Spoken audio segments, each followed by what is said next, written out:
Bill Gates n'a pas inventé l'interface de ton PC, il l'a emprunté et ça a déclenché la plus grande guerre de l'histoire de la tech. Voici comment Windows a conquis la planète.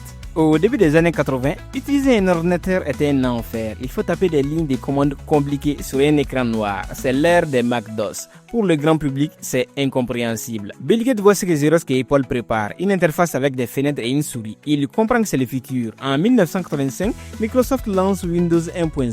Ce n'est même pas un système d'exploitation, c'est juste une couche posée sur un DOS. Steve Jobs hurle le scandale et accuse Gates de vol, mais la stratégie de Microsoft est imparable. Contrairement à Apple qui garde son système prisonnier de ses propres machines, Gates vend Windows à tous les fabricants de PC. En 1995, c'est la folie mondiale. Le bouton démarrer naît, les Rolling Stones font la pub et Windows devient un phénomène culturel.